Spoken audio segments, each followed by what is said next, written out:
Azuma Shuri, feeling the tension within him, said that he woke up inside a tent, where he was surrounded by 8 mercenaries, who were closely watching his every move. The young chef, in high spirits, asked to be seated at the third table, explaining that he was originally from Hiroshima Prefecture, where his family ran a small eatery in the village. One of the young warriors admitted with a smile that he loved to cook, while vigorously stirring the contents of pots in a noisy kitchen filled with shelves of utensils. Then the boy stood on a stool, firmly deciding that after finishing school he would take over the management of the family restaurant, since he had already been making bento himself since the 3rd grade. The man nicknamed Magic Father advised him to master knives and pots while he could, emphasizing the importance of being able to cook his own meals. Meanwhile, he recalled how, at first, only failures awaited him. He had to eat his own spoiled food every day, and during this time he lost 2 kilograms. The young man was embarrassed by his constant mistakes and did not dare ask his father for help, but he still bought a cookbook and, on the advice of friends, began to repeat the recipes from it. Soon, by the time he entered high school, he had mastered the entire home menu, preparing Japanese, Western and Chinese dishes, as well as simple desserts, gradually finding real pleasure in it. After graduating from high school, he admitted to himself that what he wanted most was to work side by side with his father every day in the family diner. Then he listened attentively to the masked figure who offered to thoroughly teach him the craft and advised him to start from the basics if he really intended to work after graduation. The boy explained that, as the owner's son, he had no pocket money or any privileges. He got up at 5 in the morning to prepare food and wash dishes until late in the evening, while his father passed on all the skills to him. After finishing school, he was told that it was time to train elsewhere, and the boss himself added that he had already arranged an apprenticeship for him in Tokyo. The young man listened to the instruction that here he had already received everything possible, and now he must go to the capital to comprehend what he could not find at home. With a backpack over his shoulder, he left his home building, remembering how his father personally sent him on his journey, entrusting his education to Tokyo. All the paperwork was completed, the contract was finalized, the room was officially assigned, and he no longer had the right to back out of the decision he had made. The narrative then noted that in the spring, at the age of 18, he began his studies in Tokyo, against the backdrop of streets where modern buildings stood side by side with ancient ones. He worked tirelessly in the training restaurant from early morning until late at night, 6 days a week, and spent his only day off in the best establishments of the capital, honing his taste. Meanwhile, the young chef reasoned that although many considered such work to be exhausting, it was not a burden for him, because he sincerely loved cooking. After 2 years, the mentor said that he could no longer teach him anything, since the student had mastered all the necessary skills. He soon recalled that in the spring, when he turned 20, he returned to Hiroshima to become the head cook at a family diner, and the woman who saw him off waved to him. On the busy platform, people were rushing to take their seats on the shiny, high-speed train, and the narrator noted that up to this point, everything had been going as usual and calmly as usual. He was about to take the Shinkansen home, but from that very moment his life was about to change dramatically. The young warrior recalled how he had stumbled and had not managed to board the train, and his eyes had opened wide in shock. Then the boy's vision became clouded with darkness, his fall accelerated, and soon he lost consciousness. Waking up in an unfamiliar place, he was confused as to where he was, and this marked the beginning of his second life as Azuma Shuri. Meanwhile, one of the mercenaries noticed the awakening and commented on it, while another noticed the warrior's armor and asked about the strange attire. Shuri wondered if the armor was just a costume for a performance or a paraphernalia for game lovers. After this, the warrior in armor stood next to the naked man lying on the table and explained that he was found alone in the camp without a single thing. The mercenary asked if the camp belonged to his squad and if he was alone there, while the other one inquired if the stranger had retained any memories. The young man then tried to collect his thoughts, feeling that his words were getting jumbled, and the blond man in armor said that they were in the hilly lands of Lindbell. The mercenary asked again about this land, and his interlocutor, hesitantly, apologized and clarified whether they really were in Lindbell. After this, another warrior explained that Lindbell was a hilly region in the west of the Sabral continent. Shuri wondered if the meaning of the word region itself was different here, and wondered if he was speaking Japanese or an alien from another world. Soon one of the soldiers reported that the found child had come to, and the captain invited everyone to go inside. The young man wondered if these people were rehearsing a theatrical performance or perhaps they were an idol group. Meanwhile, his attention was drawn to the colossal axe in the hands of the armed warrior, and he doubted that such a weapon could be real. The mercenary asked him about his name, calling him a lost boy, and he excitedly replied that he was Azuma Shuri. After this, the warrior introduced himself as the head of their squad and clearly stated his name. Shuri wondered if they were talking about real mercenaries or an idol group, and his interlocutor was perplexed as he tried to understand what he was talking about. The warrior soon agreed to clarify the situation after the woman noted that the boy might have hit his head, and another from the camp recalled how he suddenly collapsed right in the middle of the clearing. Shuri asked if he still had his memories, and then the magic father explained that his mind had been clouded. He had wandered for a long time until fatigue had knocked him down. The young warrior hesitantly admitted that he had suddenly found himself there, and another mercenary, in a harsh tone, demanded to know the place from which he had come. The young man asked again where exactly this region was, and Shuri, hesitating, said that he was from Japan. The boy then asked if this was Japan, and the fair-haired warrior explained that Japan was indeed an island nation, after which the dark-haired girl suggested that he might have come from another continent. He suggested that they stop making pointless guesses, but someone else firmly stated that they were in the Rinbora Hills, not Japan. At that moment, Shuri felt a shock, realizing that the continent of Sabreu in Japan did not exist, and tried to comprehend what was happening. Meanwhile, one of the mercenaries advised the man in the white shirt not to overexert himself and to rest, reminding him of the exhausted and dirty state in which he was found. The warrior then explained that they were a mercenary group and cheerfully noted that he himself had cleaned his body, which caused Shuri to react in surprise. Another explained that there was a war going on and hoped that everyone understood the seriousness of the situation, and Shuri and Sakura listened to him attentively. The conversation soon became tense. One stated that the stranger could not be trusted and that it was dangerous to leave him, and the other demanded confirmation of this position. The warrior looked worried, thinking that if what was said turned out to be true, the consequences would be dire, while the others stood around. After that, he said hesitantly that he could very well seem like a spy, and tension and anxiety could be seen in his eyes. One of the mercenaries noted that they could not mindlessly harm the locals, otherwise the nearby villages would turn against them. The girl demanded honest answers to all questions for their safety, adding that she herself did not consider him a spy, but the truth was still necessary. Then one of the warriors promised to send him home safe and sound if he succeeded in completing the task, and Shuri listened with inner excitement. He looked worried and swore not to lie, while at the same time tormented by the question of how everything could have turned out this way. Afterwards, Shuri introduced himself as a 20-year-old native of a rural area in Hiroshima Prefecture and delivered the information calmly. However, the warrior replied that he had never heard of such a prefecture and demanded a more detailed explanation of what Japan was. Someone remarked that he looked like a teenager, whoever he was, and Shuri was quick to retort that his face simply naturally appeared too young. He soon reiterated that he was telling the truth and insisted that he had indeed come from Hiroshima Prefecture in Japan, without himself understanding why he had ended up there. The girl asked him if he considered himself a foreigner, and he asked again if she was implying that he was an outsider, and they both looked tense. In the tent, the warriors stood wary, and nearby, three exchanged serious glances, and one handed a cigarette to the blonde. She silently reflected that even she herself, being a participant in the events, was unable to explain them, while the other acknowledged the logic of her words, but added that it was impossible to understand what was happening. After this, the young man desperately insisted that he was telling the truth, and the mercenary on the opposite side listened to him with calm but firm attention. Then the boy nodded nervously and prepared to reveal the real explanation to the golden-haired figure next to him. Meanwhile, the warrior tried to calm Shuri, assuring her that he would not harm her and that his threats were empty. Another mercenary thought for a moment and said that it was unclear what to do, since his memory was still clouded. Then one of the armed men sternly remarked that they could not afford to keep a useless man, especially in the current situation. The young man asked excitedly if he could work, and was told that if he was useful, he might be left to do at least some small errands. The warrior again reminded them that they were in the thick of the war and had no right to keep anyone extra around, and the enemy offered to give him some food and send him to the nearest village for protection.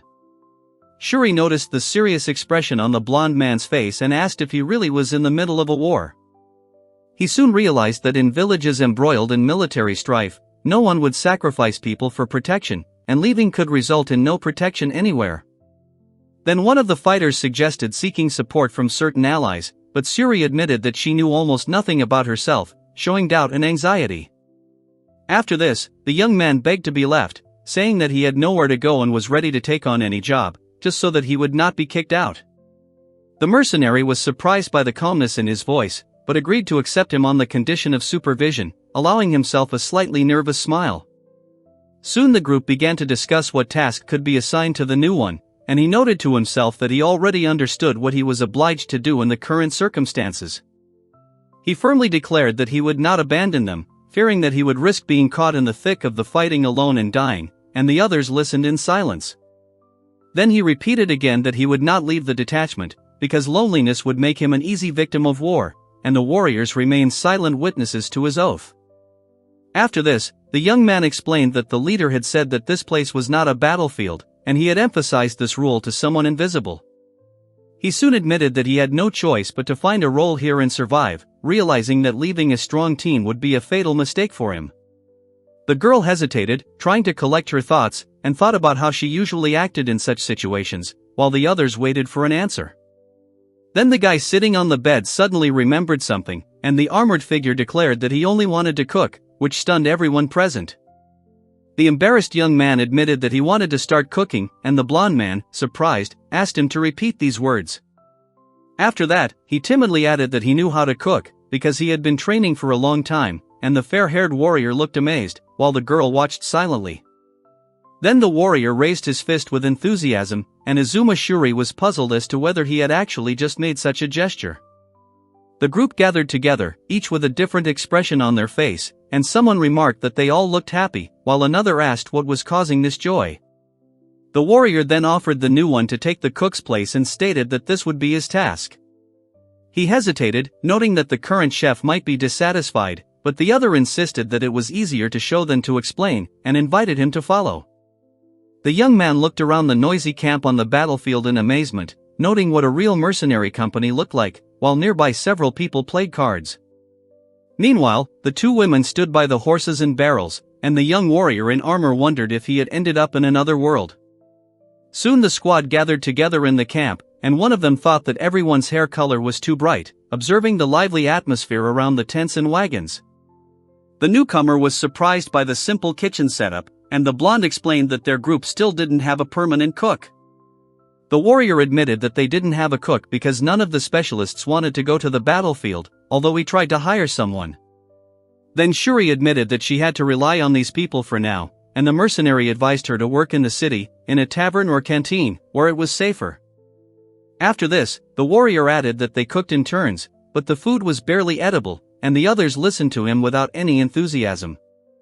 The group discussed their low culinary skills and their desire to boost their morale with good food, but someone reminded them that they would soon be going into battle. The warrior then declared that if the newcomer prepared a dish that would make him say delicious, he would be officially accepted as a cook. The young man confidently confirmed his understanding and asked what exactly he should prepare, standing among the bags and boxes. The girl began listing kitchen tools, and then named the products: onions, carrots, potatoes, flour, butter, and at the end she mentioned milk, cheese, salt and pepper. The warrior soon explained that since the beginning of the war, which had been going on for 3 months now, food supplies had been reduced to a critical level, and therefore they intended to end the battle tomorrow. Before the fight, he wanted to eat, but the previous cook waved his hand, saying that it was impossible, and finally gave up.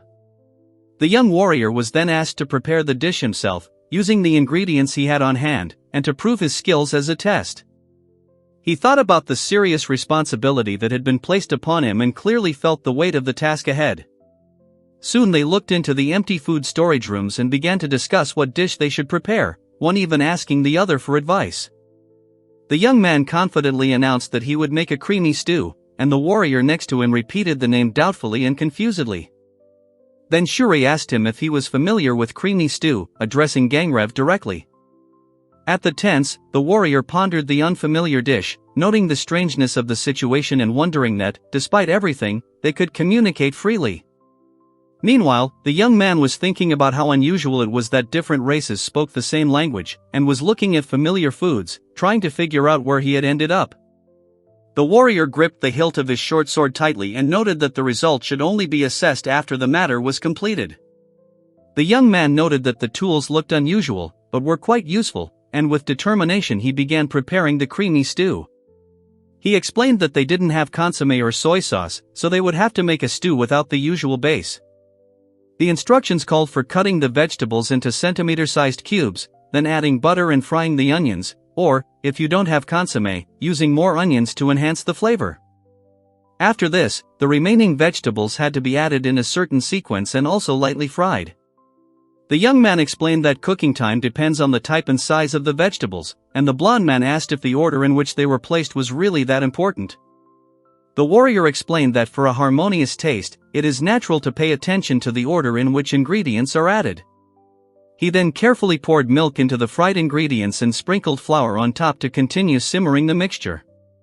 Shuri noted that the stew should remain white because it was creamy, but the warrior doubted that the soup was too light, asking them to wait.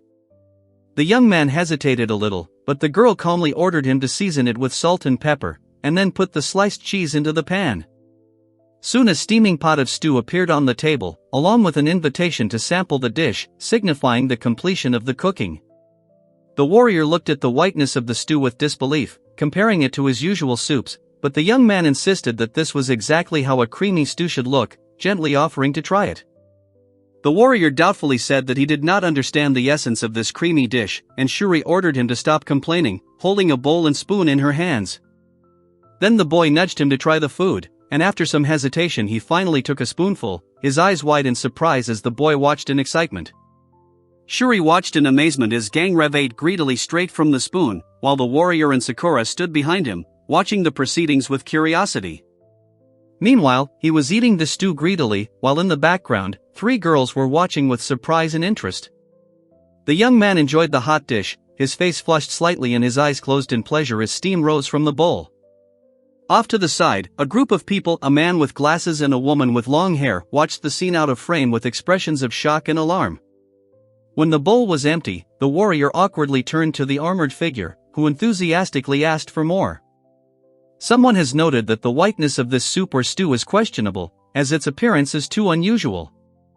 The squad in armor and cloaks discussed the taste and smell of milk, noting that the taste was noticeable, but the usual milky aroma was missing. After this, the warrior sighed with relief, finished his meal and eagerly asked for another bowl, while the others watched him with different expressions on their faces.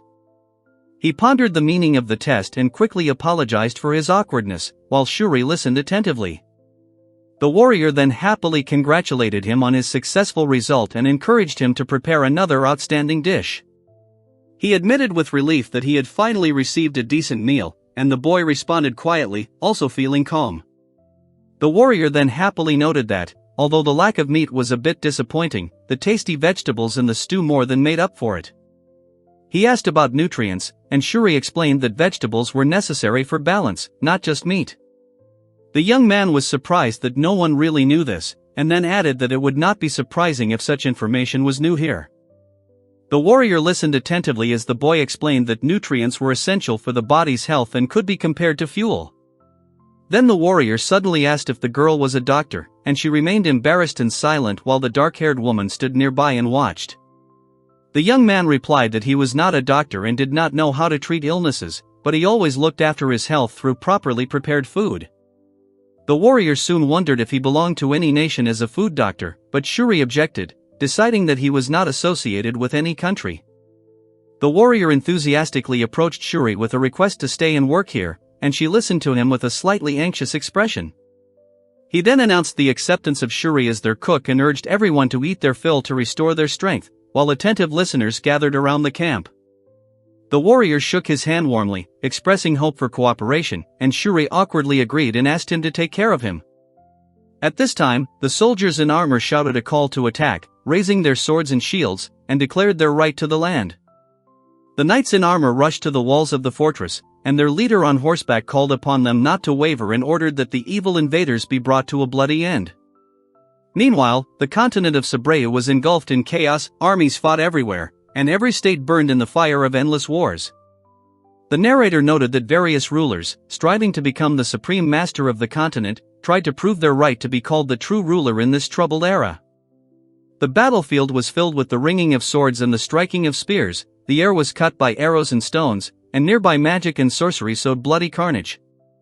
The narrative then reflected on the futility of human life in the face of the endless thirst for wealth and glory, where people killed, stole, and fought for survival. After this, it was mentioned that it was precisely because of the perpetual state of war that mercenary craft became a profitable business, and fighters in helmets and armor stood ready for battle. The warrior struck at the enemy, claiming that this was their land, and the latter, raising his defense, acknowledged his words with caution. He then furiously warned them not to dare to appear there again, while the crowd behind them watched with mixed feelings. The warrior introduced himself as Gangrev and said that he used to lead a gang in one of the cities. He reminisced about his leadership, noting that their special talents helped them survive, even though their childhood friends committed crimes such as murder and arson. In battle, he swiftly parried the blows of several blades, then deftly knocked the weapon from the knight, leaving him in horror. After this, he calmly explained that he had mastered knightly fencing only by observing, and his opponent looked at him with disbelief and shock. Gangrev added that as soon as he saw or heard something, he remembered it forever, be it literacy, arithmetic, or knowledge of the world. Over time, he realized that remaining in the criminal organization was becoming too dangerous, as the changing times showed the limits of the gang's capabilities. He then explained that he had left the city with his comrades and founded a mercenary company, confident of success, although he had started with only 8 talented fighters.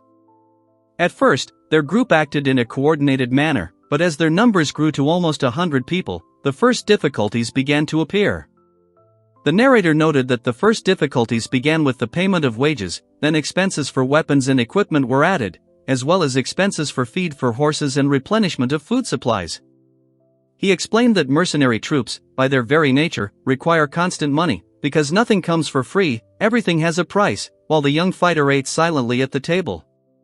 The warriors sat around, dissatisfied, because the cook's food turned out to be frankly disgusting, and gradually this began to spoil their mood and undermine their strength. Then, after long days of heavy marching food, the men spent all the coins they had earned on feasts and drinking parties in taverns, as if making up for their meager rations. Meanwhile, the armored figure stood next to the weapon, and the narrator noted that Dan Shiken's detachment continued to suffer from a lack of funds and was unable to properly purchase new equipment. In the midst of the bloody battles, the chef remained focused, reflecting that they did not have the resources to attract truly skilled cooks. The young warrior thought that leading a squad was so difficult that at times he wanted to give up everything, and he watched as his comrades trained with blades. However, he understood that his work was not just a way to survive, but something that had a much deeper meaning for him. Then the young fighter stood on a hill, looking at the huge city, and recalled his past as a war orphan, thinking about the future of the country. He soon found himself wondering if he should commit atrocities for the sake of survival and change, while 2 children sat nearby in a narrow alley. He asked himself if it was time to take the wealth away from those who had monopolized everything for themselves and give it to the common people to end this dark era. After this, he fought fiercely on the battlefield, taking the lives of many enemies, but at the same time suffered defeat and humiliation in the chaos of war. Despite everything, he continued to fight tirelessly, not allowing himself to break or give up even in the face of hopeless circumstances. Soon the mercenary group, now numbering about 100 people, gathered together, and one of the fighters on horseback recalled their 8-year journey and the anxiety due to stagnation. The young warrior reflected on his own abilities, realizing that moving forward seemed impossible, and acknowledged moments of severe despair. Then he remembered the fateful meeting with Azuma Shuri, a strange man who changed his destiny. The scene showed the camp of the Gangrev mercenaries in the Rindbell Hills, tents, guard posts, and the bustle of people busy with business. One of the warriors scratched the back of his head and awkwardly asked what they should do next. He then admitted that he thought it was the perfect time to make money, but he realized that he was very wrong, and the others listened to him at the table. The girl soon noted that this grueling war of attrition was unexpected, while another added that he had been participating in the battle for 3 months already. The mercenaries gathered around the map, discussing the heavy losses and financial risks that threatened the very existence of their company.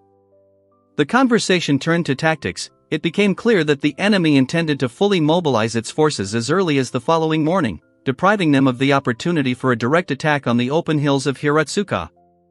Intelligence and Security Commander Kagaya suggested that they retreat, as remaining tied to this battle was an extremely unwise strategy.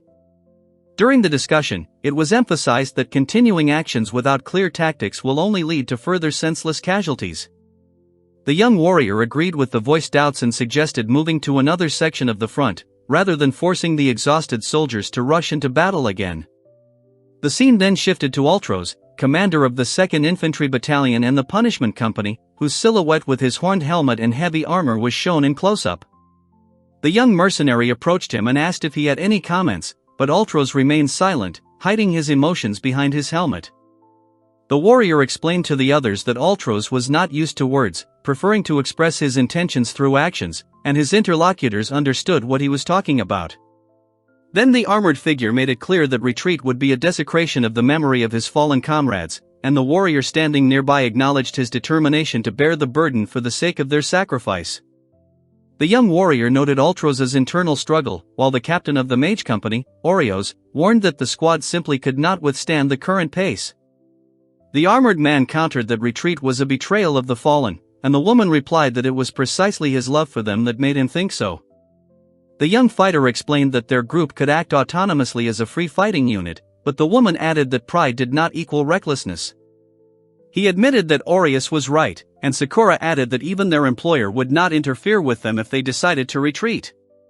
The discussion soon came to the conclusion that in a protracted war the employer would most likely approve of their withdrawal.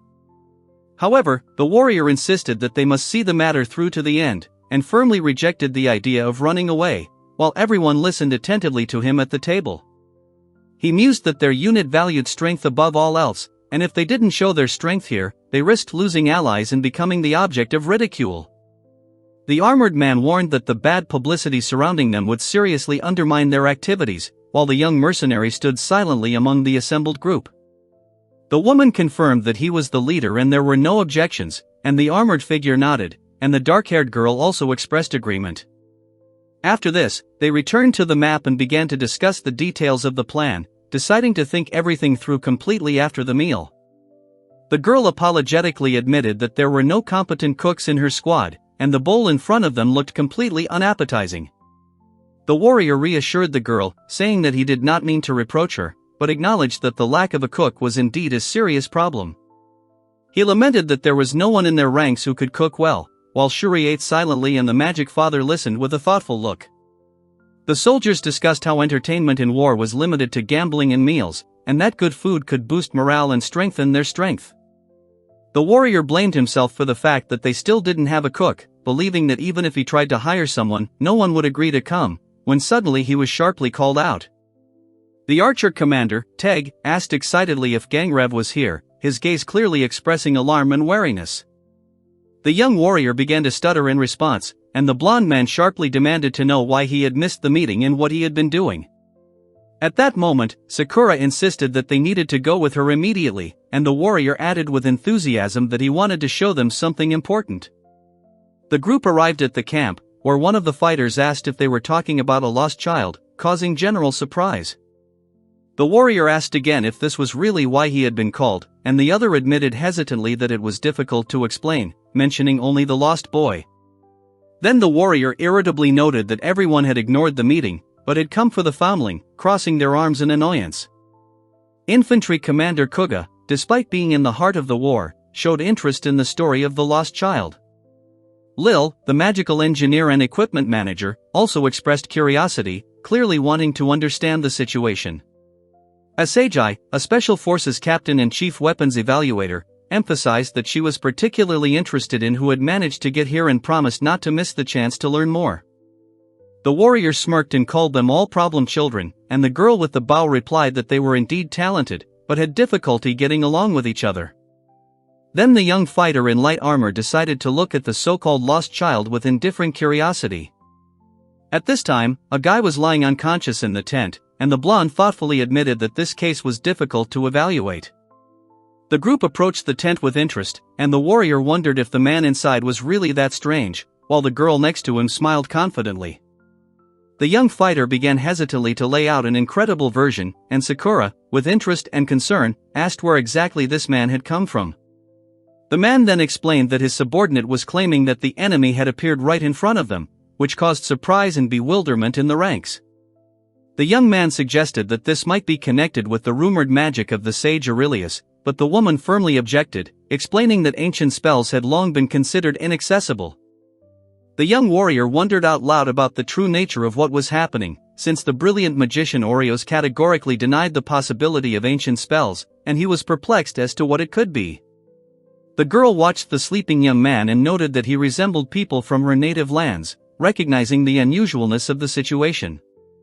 She reflected on how the inhabitants of her land were different from ordinary people, and the young man wondered if a Seijai had similar traits to those who also came from these places. The squad stood around the resting youth, and someone noticed that he seemed denser than usual, which made him repeat the word to himself with alarm. The woman then asked if they were simple villagers, but the man added that they didn't even have calluses on their hands, although they looked a little battered. She suggested that he might be the son of a wealthy merchant, adding that his smooth skin supported this idea. However, Sakura noticed that Lil did not know any merchant dressed like that, so Shuri suggested that it might be the son of an aristocrat, and the warrior agreed, clarifying that they had never heard of him at the temple. After this, the young mercenary, along with the armored warrior, pondered the mysterious nature of the sleeping boy, whose ordinary appearance clearly hid something more.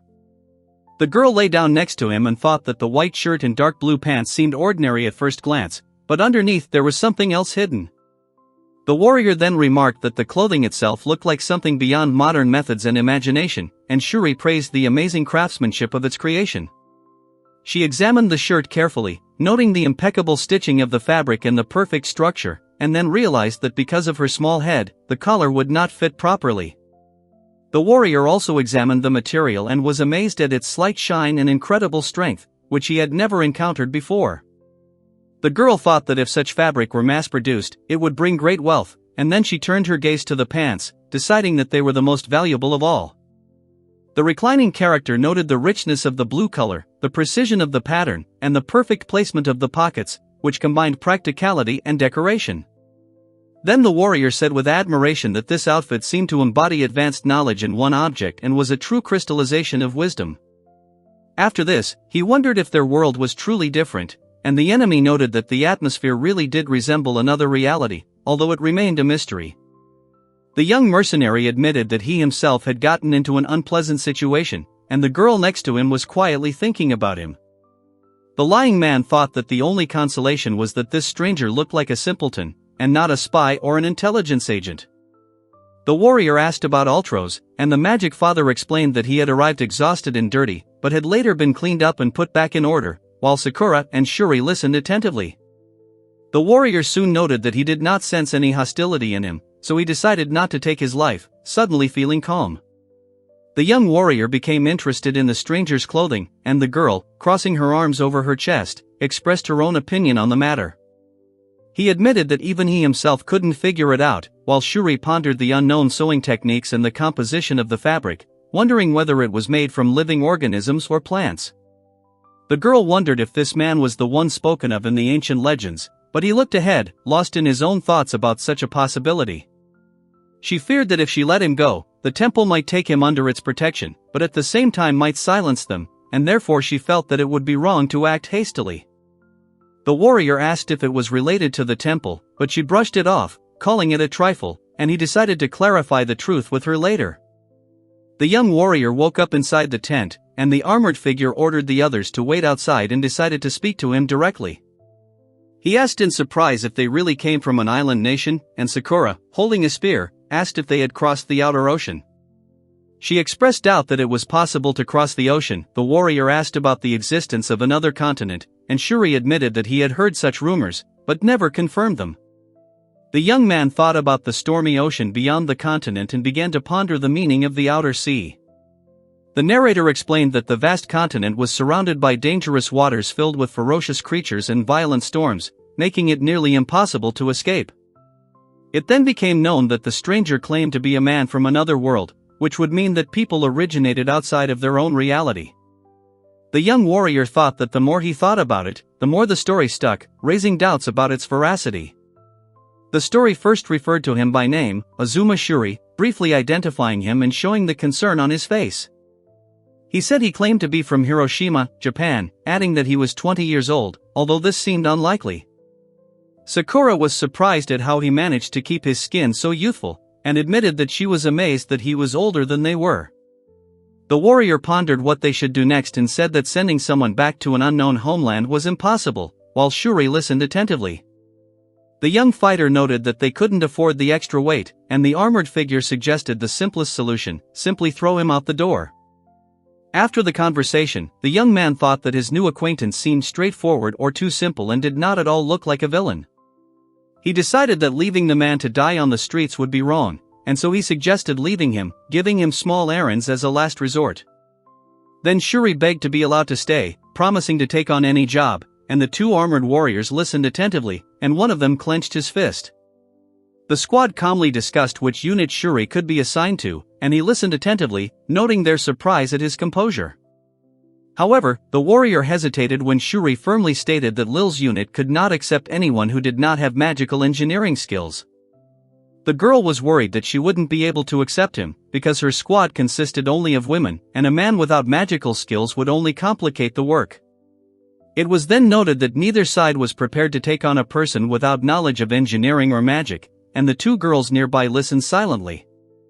The blonde woman explained that her group was a special forces unit that excluded those who were incapable of fighting, and the warrior reluctantly agreed. After this, they started talking about whether Shuri could participate in frontline battles, but they quickly came to the conclusion that this was impossible for her, as well as for the 2nd Infantry Company. The warrior admitted that his own unit wasn't very effective, then questioned whether Shuri could ride a horse, and she reluctantly confirmed that her group was unlikely to be suitable either, since reconnaissance wasn't their strong suit. He then began to consider his options and suggested that the choice remained between his squad and Tiga's unit, while Shuri considered what he had heard. The warrior doubted that his group was free, but Shuri noted that if the newcomer was proficient with weapons, they could be distributed as ordinary archers. The fair-haired warrior listened as the golden-haired girl chuckled and said that he would undergo Spartan training. After this, he worriedly noted that if Shuri was distributed incorrectly, it would be the end for him, and everyone listened with alarm, considering such a decision dangerous. The warrior then suggested that Tiga's unit was the only option, and Shuri asked anxiously what to do next. At that moment, the young man suddenly had the idea to cook food, and the tired boy sitting next to him raised his head with interest. The warrior was surprised to hear that he could cook, and he confirmed that he did indeed have some practice while Shuri watched over the cauldron and armored guards stood outside the tent. Then the young man suggested making a creamy stew and, having tried it himself, his eyes widened at the unexpected taste. The warrior noted with delight that the soup turned out incredibly delicious, its softness combined with a slight sweetness, and the cheesy sourness enhanced the overall aroma. In the camp, two men enthusiastically praised the dish, calling it impeccable and the most delicious, even in war conditions. The girl happily said that the captain himself had eaten something similar, adding that it was a magnificent dish, and the warrior enthusiastically noted that it would prepare them for much more serious battles.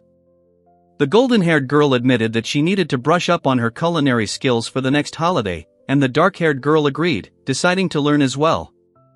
The girl happily noted that the food was indeed delicious, and the boy admitted that he was completely satisfied, and she noted that he was extremely happy very rarely. Sakura insisted that good food was good food and that was its whole value, and Shuri agreed, saying that a good dish was simply good and didn't require explanation. The squad sat together near the tents, enjoying their meal, while the fair-haired youth looked at them in surprise. Shuri thought about the mysterious stew, thinking that the story about arriving from overseas might be true, and held the hand of a woman near the tent. The warrior discussed the need to protect the man, because if there really was advanced technology beyond the sea, and Shuri possessed knowledge of it, then they must protect it at any cost. Shuri then thought that his experience, ability to cope with pressure and knowledge were of great value, and losing such a person would be an unforgivable mistake. After this, the warrior greeted Shuri warmly, expressing his desire to work together, and she timidly thanked him for his trust. The young man promised to take on some of the responsibilities, and the armored figure told Shuri that from now on they would be counting on her culinary skills for the sake of the entire squad. The camp was bustling with activity, people were walking between the tents, and the narrator noted that the story of a hero, worthy of the memory of generations, was unfolding before them. The story then moved on to a dark era of war, when the continent of Sabrea was consumed by battles and slaughter until a man appeared who put an end to centuries of chaos. The panel showed the great king of the continent, Gangrev Denju Apurata, depicted wearing a crown and decorated robes. The text explained that King Gangrev became the first monarch of a united kingdom, revered as the oldest and greatest ruler of humanity, who managed to end the era of civil strife.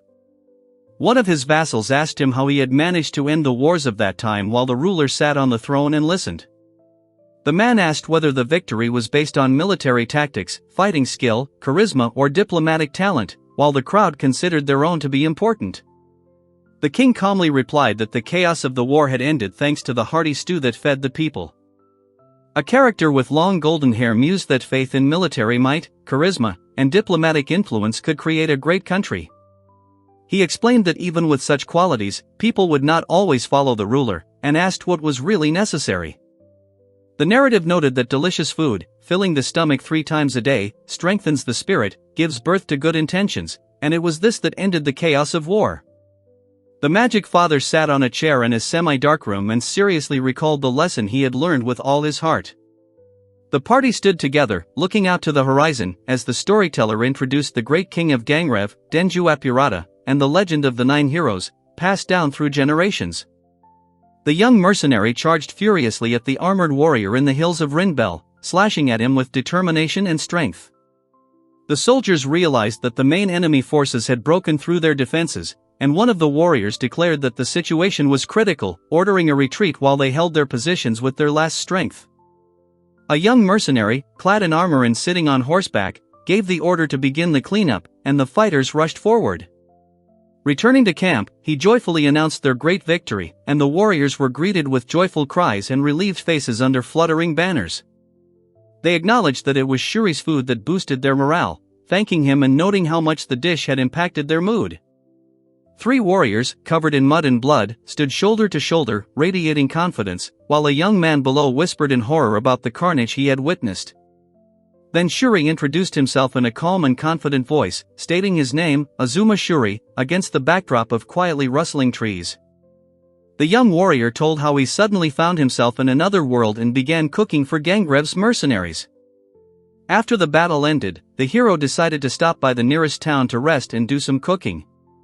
He praised his comrades for their hard work and offered a reward, but then expressed doubt about letting a stranger from beyond the outer sea into the city.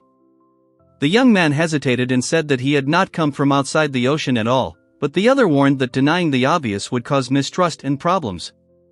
Shuri felt uncomfortable about the misunderstanding and insisted on clarifying his situation. He then confessed that he was not from this world or any other part of the continent, which stunned his interlocutor. The warrior, shocked, asked again if he really had come from Kamakura, the land of the gods. The narrator explained that Kamakura, the land of the gods, is a legendary place on the continent of Sabrea where unusual creatures and people began to appear after the disappearance of the creator deity. It was believed that the deity was invited to this land and then disappeared, and it was believed that people who received life from the gods came from there. The mercenary explained that Kamakura was called the land of the gods, and the other thought about it, comparing it to the nature of magic itself. A cloaked figure stood on a magic circle surrounded by flames and explained that the sages who brought sorcery to the continent dreamed of becoming inhabitants of Kamakura. Shuri first thought about magic, and then abruptly asked if magic really existed in this world. The young man imagined that he had a gift in the world of sword and magic, and thought with delight that this would be the realization of a dream from a manga or anime. However, the warrior noted that neither Oris nor Lil showed any ability for sorcery, emphasizing the complete lack of talent in the interlocutor. The fair-haired warrior encouraged his dark-haired comrade, reminding him of his outstanding culinary skills, which were quite enough to keep him from getting lost. The young man asked about a certain organization, and the blonde man replied that the people from Kamakura Sato had extremely strained relations with it. The narrator explained that the southern region, known as the Temple, is a religious state comprising many countries, and outside the mainland, its inhabitants are considered a vile existence. The man admitted that he came from another world and warned his interlocutor that the danger could make him a target for purification, causing a shocked reaction. Then the warrior reassured Shuri, saying that as long as she did not flaunt her talents, her cooking would be perceived as quite decent, and ordered her to do the work conscientiously until his return. The young man promised to repay for taking him in, and the blonde man confidently accepted the promise. The guy explained that he couldn't take him into the city, but offered something else instead, forcing the black-haired man to think about his choice. The girl asked if his name was really Shuri, and then confirmed that he was a Seijai, remembering him along with Gangrev, her childhood friend and captain of the special forces. The woman with long golden hair asked with a slight mockery if anyone was interested in Lil's figure, smiling confidently. Shuri awkwardly asked him to stop making such crude innuendos, and Sakura only amused herself, teasing his sincere nature. She noticed that she had already heard about him from Gangrev, and looked straight at her interlocutor. The boy enthusiastically asked for the culinary tools to be prepared, explaining their particular practicality, and the young warrior thought of turning to Lil, who possessed magical devices, for help. Sakura explained that magical craft is the ability to use force to change the shape of objects and imbue them with special properties, noting that she had heard about the unit led by this warrior. She looked over the kitchen utensils, surprised by the need for a frying pan and cutting board, but noted that the kettle was ill-suited for making soup. The boy explained that food needed to be kept clean, pointing out one item as portable and easy to clean, while the girl noted that most of the supplies were unusable and unsuitable for work. Shuri noted that the cutting board prepared yesterday was covered in mold and had not been used at all, which caused surprise and concern in the young man. The girl, clutching a piece of paper in her hands, felt a surge of enthusiasm, then enthusiastically climbed onto the shelves for supplies, and the boy excitedly asked when she would start, and received an immediate answer. She happily decided to start with a kitchen knife, while the guy behind her thought about materials, metal and wood. The young man was amazed when the girl crushed the strange dark substance in her hands, and he wondered if it was magic, thinking about its power. Shuri explained that mixing metal with magical energy increases its hardness, and the warrior was surprised to admit that research confirmed this fact. The young warrior explained that the metal was mixed with carbon and heated to remove impurities, which surprised the girl, and she asked for clarification on what this meant. The girl demanded an explanation from the confused guy, and he admitted that he didn't know all the details, only noting that the metal contained a lot of impurities. She wondered about different melting temperatures, and he explained that heating helps melt substances with a lower melting point first, and offered to share his scientific knowledge. The young man admitted that his scientific knowledge was superficial, but the girl listened attentively, showing genuine interest in every word. Shuri added that carbon dioxide is released during combustion and explained that the iron used was of fairly high quality, showing a sample to the boy, who listened attentively.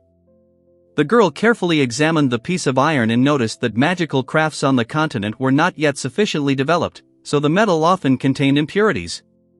She emphasized the need to get rid of them, which surprised the young man, while she concentrated on holding a glowing and smoking object in her hands. The boy asked if these were impurities, and the woman explained that adding carbon would help bind them, and showed him a shining metal ingot. The young man admired the shiny surface of the piece and praised Lil, who smiled shyly and admitted that her skills were indeed good. The magic father asked Lil to make an item according to the drawing, and she cheerfully agreed, holding a large envelope in her hands. The knife and frying pan were praised for their ability to cook truly delicious dishes, and Shuri quietly apologized, feeling tired from the many detailed demands. She apologized again for the trouble of setting up the kitchen appliance, and the young warrior noted that it was precisely because of its clever design that it was difficult to cut. He asked her what she usually did there, and the girl enthusiastically replied that it was a really good question. She explained that Lil doesn't have a specific specialization in magical crafts, but she enjoys creating new things, and showed paper that can transmit sound anywhere, adding that it's just a prototype of a magical megaphone. The guy explained that paper can catch fire without fire if magical energy is directed into it, but only gifted people can use it, and then demonstrated a flying board in the development stage. The young man asked what these inscriptions were, and the girl explained that it was a magical symbol written with crushed pigments on a crystal. The narrator explained that magical crystals accumulate energy floating in the air, and that recording spells with a special pigment turns objects into tools, defining the role of the master artificer. The girl said that masters of magic devote their lives to creating new spells, avoiding their uncontrolled effects, and the guy asked why they use only one sign instead of several. She suggested it was due to multiple charms being activated at once, while he wondered if a stabilizing symbol could be added so both would work together. He explained that it was like an electronic circuit that needed a mechanism to switch between two functions at once, and she listened carefully, trying to understand his logic. Sakura happily grabbed Shuri's hands, calling him a genius, and he, surprised, said her name. She explained that using magic simultaneously could cause a malfunction, and he admitted he'd never considered the need for a switching or stabilization mechanism. She then added that the paper might be too small for such a solution. The girl doubted whether it made sense to put the sheets on top of each other, but upon hearing his proposal, she joyfully exclaimed that she had found a solution. Sakura enthusiastically explained that joining several sheets or boards together allows one to create a universal tool with reliable activation, and the young warrior listened to her in amazement. The girl was touched and asked if it was really that important, and the woman next to her expressed admiration that such a simple idea had never occurred to her before. Then Shuri excitedly announced a new technological breakthrough and called on everyone to begin immediately, and the amazed youth responded to his call. A confident girl named Lil considered herself a genius, and although her name was not yet known, the future promised her a place in history. Another girl explained that Lil had a gift called magical craft, which was different from traditional magic. The magic father demonstrated how to manipulate energy and mana in the air, and Shuri altered the blade's shape and properties using crafting enchantments. While magic creates phenomena out of nothing, magical crafts require a ready-made object to work with, and over time, Lil realized that this path suited her much better. She spent her days experimenting at her desk, developing new techniques, and sometimes worked as an engineering soldier, installing defensive devices, while he often felt irritated. The young warrior anxiously sorted through the documents, wondering how Gangrev alone managed the combat tactics and finances, burdened by the high costs of Lil's research and inventions.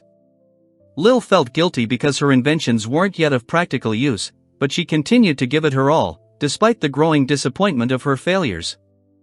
The girl was surprised by the mention of kitchen tools, and then the warrior explained that in Shuri's homeland they used different devices, after which he asked her to make the ones he wanted. Shuri had recently joined as a cook, and the narrator remarked that his food was incredibly delicious, the best they had ever tasted, although they hadn't had a chance to talk to him properly yet. She watched the young man cook, noticing his mysterious aura and impressive skill, which made it seem difficult to approach him. The young man told the girl not to look unhappy and suggested that she try to communicate with him, assuring her that it could be interesting.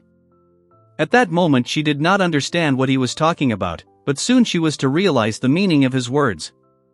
The mercenary felt irritated, realizing that Lil always strived to create more perfect things, and now they had to deal with kitchen utensils. Shuri looked closely at the drawing he had drawn himself and noted unfamiliar tools and ideas he had never seen before.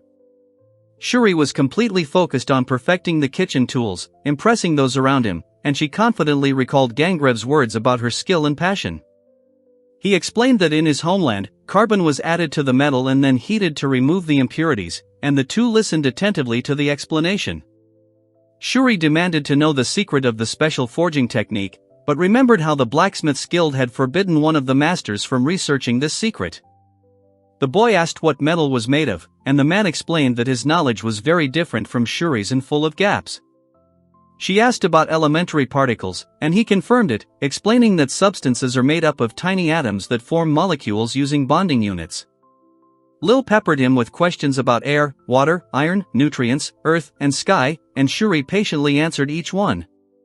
She admitted that her previous knowledge was only a fraction of her current understanding, then explained that local magical engineering was still underdeveloped and the iron required purification from impurities. Sakura made her first attempt at forging, noting that Shuri's knowledge helped her visualize magical energy, and added that the key to success would be the carbon admixture. The last words of the famous engineer Arturia were shown in her memory as the golden-haired girl began to understand their meaning, admiring the ingot she had never seen before. The young warrior enthusiastically took the knife and frying pan, declaring that with these tools he could prepare a truly worthy dish, praising Lil's efforts. Shuri noted the incredible complexity of the technique, doubting that even the court chefs used it, while the others seemed overwhelmed by the ordeal. Then he decided that the pursuit of perfection was the true sign of genius, and he and his partner focused on the task at hand. The warrior praised Shuri as a genius, admiring his exceptional culinary talent and ingenuity, which far surpassed his own. The magical furnace was shown with a detailed circular pattern, and the narration explained that its creator had immersed himself in the work, putting all his knowledge and experience into it. Shuri offered many ideas, and the girl noted that although she usually works with subordinates, it was his fresh perspective that brought invaluable inspiration. She reflected on her creation with an unparalleled sense of satisfaction and pride, knowing that it surpassed all her previous inventions, even if some of the knowledge was borrowed. She realized that the greatest masterpieces are born not only from advanced technology or ideas, and he happily declared that he would prepare the most delicious dishes using the tools created especially for him. Shuri calmly noted that the tool was made for cooking, not killing, and it would survive the war, becoming part of culture and history, fulfilling Fan Li's dream. Lil was shown researching magical engineering, which she dedicated her life to, with the narrator noting that it was Shuri who gave her the opportunity. She enthusiastically tasted the meat and for the first time felt that it was truly tasty without an unpleasant smell, toughness, or excess fat. She enjoyed the juices of the tender meat spreading across her tongue, and the sauce perfectly suited her taste and further enhanced the aroma. The narrator noted that all of Gangrev's expenditure on spices and seasonings had been worth it, as even the strange-smelling soy sauce turned into an exquisite sauce in Shuri's hands. The young man cooked with a joyful expression on his face, admiring Shuri's culinary skills and his ability to create rare dishes. The young woman calmly explained that by properly combining ingredients, they can be completely transformed into something new and unique. Soon Lil received several requests from Shuri, who explained in detail that he needed tools for food processing, and she listened to him attentively. Sakura readily agreed to help if it would allow her to cook something delicious, and the warrior wondered out loud how Shuri managed to come up with so many ideas. Then Shuri admitted that before, everything often went wrong for him, which surprised her, because for such a master, this seemed impossible. He remembered that at the beginning of his journey he suffered continuous failures, and had to eat all the spoiled dishes himself, since his father was very strict about cooking. Shuri noted that it was this father who became a role model for him, and admitted that the desire to be like him drove him to train and develop his skills. The young chef reflected that creativity and innovation in cooking are born not only from experience, but also from a constant desire to make dishes tastier and daily hard work. The girl proudly showed Shuri her unsuccessful and unfinished inventions, and he only wondered why Lil was wasting her energy on things that turned into useless junk. The young warrior was irritated by the fact that useless tools were piling up and ruining the group's budget, while the girl herself remained satisfied with the current experiments and did not strive for perfection. Lil looked dejected, and the narrator remarked that her pitiful state was a punishment for her. Then someone pointed to a nearby board and said it was quite handy. The guy enthusiastically explained that placing cargo on such a surface protects it from scratches and damage, and heavy items can be transported without effort. The girl flew on the board, and Shuri, amazed, thought that she was a genius, remembering that the board was originally intended only for riding. Shuri looked at the neatly stacked bags on the cart and realized that changing his perspective helped reduce effort and avoid damage, and the guy next to him looked surprised while she thanked Shuri. The girl explained that Lil had thought the instrument was a failure, but Shuri had given it meaning, and then she thanked him. He then began to think about the need to attach meaning to the things he created, and decided to find a use for them rather than write them off as useless, taking the first step toward creating truly meaningful tools. In a wide field, the girl asked what he expected from her, and then offered to show him a new invention, while he reacted with tired skepticism about the next prototype. Sakura confidently presented 2 finished products, explaining that this time they were truly finished, and held one of them out in her palm. The young warrior was stunned when Shuri explained that the explosive stone would detonate 3 seconds after the spell was cast, and immediately a powerful explosion occurred nearby. The young mercenary warned him anxiously that the device could explode right in his pocket, but Shuri calmly assured him that safety measures were in place. He explained that the explosive does not activate while it is held in the hand, the countdown starts only after it is released, and it will not detonate near the owner thanks to the recognition system. The guy added that he had built in 3 functions based on Shuri's comments, and she listened carefully to his explanations. The mercenary was struck by magical spells, and Shuri showed him a signal stone that would ignite the place after 5 seconds, demonstrating the device. On a quiet field, the young warrior began counting down, and suddenly Shuri Azuma summoned a huge flame, surprising the armored man, who doubted his skill as a magical engineer. She explained that the stone can delay activation for up to 2 hours and creates a fire that extinguishes after 10 seconds without leaving a trace, making it ideal for covert operations. The young man promised to allocate funds and entrusted further development to the girl, who accepted his decision while standing above a huge crater. The mercenary was amazed, not believing that such magic appeared so quickly, and Shuri listened calmly nearby. The young warrior noticed the strange object, and Shuri explained that it was a new magic spell, adding a warning that too many engraved charms could lead to a loss of control. The explosive and signal stones had a magical program built on Shuri's concept. It stabilized the flow of energy, activated mechanisms with a touch or word, and prevented overload. The mercenary praised Lil, calling her a genius for such an impressive job, although the girl herself disagreed in her heart, believing that she could not be called a genius. The guy explained that the true talent belonged to Shuri, and Lil was still too inexperienced and neglected training, but from now on everything should change. She pondered the need for persistence and creativity to surpass Shuri, while the young mercenary stood silently nearby in the open air. The narrator introduced Lil Blanche as a heroine who had a huge impact on the future of civilization and culture, emphasizing that many of her inventions, including the stove, survived after many improvements. The panel highlighted her discoveries, communication devices and magical chariots that significantly advanced modern civilization. The young woman, dubbed the mother of invention, was shown working on a machine, and the narrative celebrated her fundamental role in the development of technologies that enriched people's lives even during times of war. Despite her remarkable achievements, she later refused the position of chief magical engineer in the United Kingdom, which was created after her era. Over time, the school grew into a large magical engineering institution with a rich educational environment, and Lil herself founded a private school to pass on her knowledge and continued her own research. A figure stood in front of the luxurious building, and a narrator explained that the school had a rich history and a surprisingly small weapons development department. Sakura mused that her technology was not meant for war, warning that if military developments came to the fore, everything would turn into a war over technology, and the earth would be left scorched and lifeless. The narrator explained that Lil Blanche feared the transformation of war through technology, and her ideals as a great magician still resonate in the modern era. The girl looked out the window as the narration noted that the academy was founded on the principles of using technology for peaceful purposes, and the students gathered outside embodied the spirit of creative ingenuity.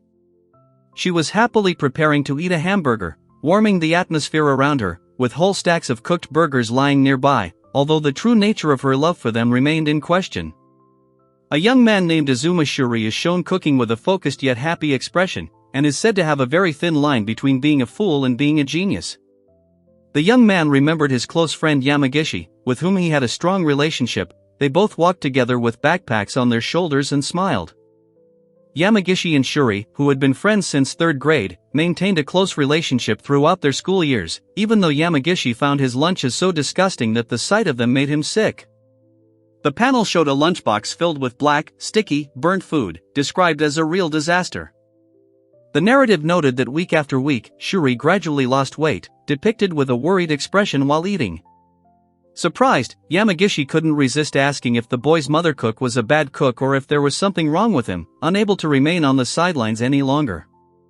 One character nervously denied using polite forms, explaining that the other was the result of his poor work, while the interlocutor was surprised by the strange politeness in the crowded room.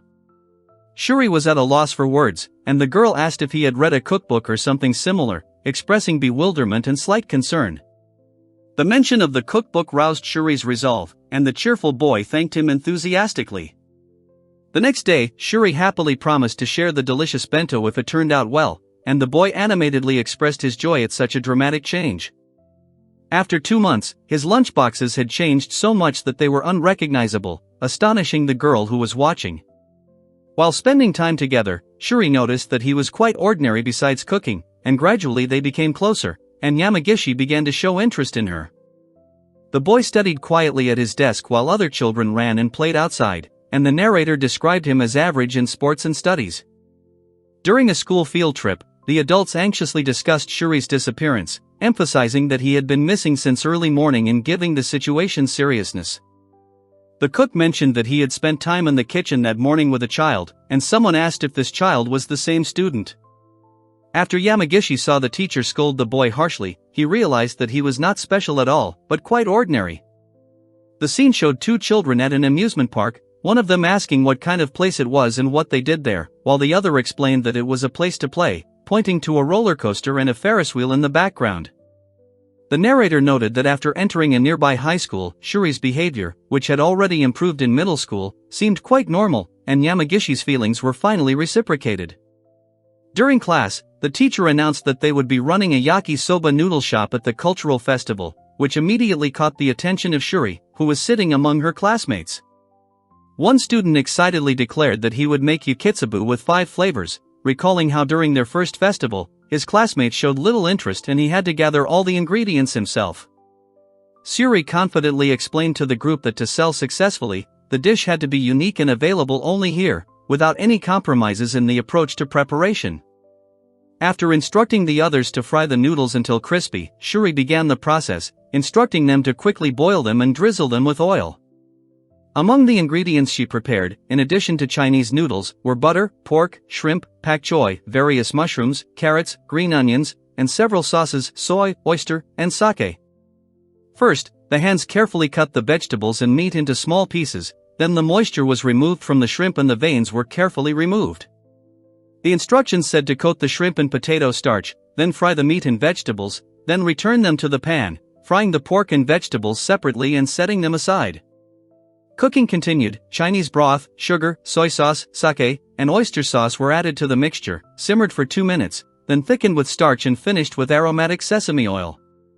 The 5-flavor yakitsobana with sauce was ready, and customers enthusiastically praised it, especially the sauce, making the stall a success despite some minor shortcomings with the noodles. From that year until her graduation, Shuri was given charge of the restaurant twice more, and both times she did a brilliant job, with Yamagishi always by her side. They sampled dishes together, shared food and laughter, becoming truly close friends. She recalled that Yamagishi got into various troubles, and one day he disappeared for a while, going on a solo trip abroad during the summer holidays. Shuri noted his advanced cheating skills and accepted the excuse about overseas gambling, even though she knew it was not available to minors. She admitted that she preferred not to change, and he, lounging on the sofa, confidently said that she would succeed no matter what. The young man admitted that training is hard and sometimes he wants to give up, but he intends to stick it out until the end, no matter what. She recalled how he wanted to make miso from scratch using soybeans, and he admitted that he had made many terrible mistakes along the way. She said that in the end his miso turned out to be even better than the store-bought one, and he listened silently, smiling. The young man said that he would soon go to bed, since he had to leave tomorrow, and listened to a calm greeting on the other end of the line. He ended the call with a smile, saying that they would see each other in 2 years, and there was a confident agreement in response, after which the conversation ended. But after 2 years, Yamagishi never got the chance to meet Shuri again. The story begins in a world beyond Shuri's imagination, introducing Azuma Shuri, a man from Earth, against the backdrop of a bustling train platform. The story then took the reader to another world where Shuri and his companions were gathered together, sharing food and preparing for the coming event.